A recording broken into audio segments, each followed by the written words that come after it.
எம்ஜிஆர்னா யார் தெரியும்ல, அவரு மாஸ்னா என்னன்னு தெரியும்ல.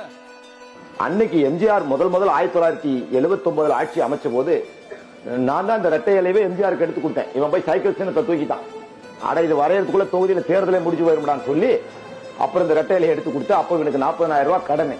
அப்ப என்கிட்ட இவன் 40 லட்சம் ரூபாய் வாங்கி அந்த சட்டமன்றத்தில் ஒத்துக்கிட்டான். சட்டமன்ற நடவடிக்கை, பேரவை நடவடிக்கை, தனித்துறை வெளியீடு, அபிஷியல் ரிப்போர்ட், வியாழக்கிழமை 1979 நவம்பர் 8, தொகுதி 36, எண் 1. இது வந்து தமிழ்நாடு அரசு கெஜெட்ல யாரு 2 ரூபாய் சிக்னல் கொடுப்பாங்க. இதுல பக்கம் 67 எம்ஜிஆர் ஒத்துக்கிட்டான். என்கிட்ட 40 லட்சம் ரூபாய் வாங்க, திருப்பி கொடுக்கல, சேர்த்து தொலைச்சிட்டான். போனா எங்க கூட யோக்கியமான எவனும் இல்லைன்னா நான் கண்ணா அப்படின்னா கேட்கறது என்ன எவனும் எழுத்து அழிக்க உள்ள வரங்க தொப்பி சாகிற வரைக்கும் என்ன எழுத்து அழிக்க விட்டுருக்கானா. நான் அவனை பேச கழித்து பயம் மாட்டு போய் அவன் வீட்டுக்கிட்டே போட்டு கண்டபடி வைங்க. அடி சோடா புட்டி விடுறது, அவனை அடிக்கிறது, நாங்க அடிக்கிறது, இது ஏறுறாங்கல 10 வருஷமா. அவன் பிடிச்சி உள்ள போட, நான் வெளியே வர, தினம் பேப்பர்ல பழனி பாபா கைது, பழனி பாபா விடுதலை. எதுக்கு பிடிச்சிட்டு போறான்னு அவனுக்கும் தெரியல, ஏன் வெளியே வரேன்னு எனக்கும் தெரியல.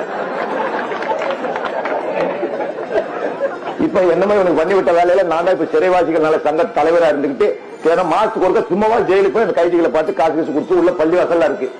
அது 200 வருஷமா இருக்கு. அதெல்லாம் மெயின்டைன் எல்லாம் பண்ணிட்டு வரோம்.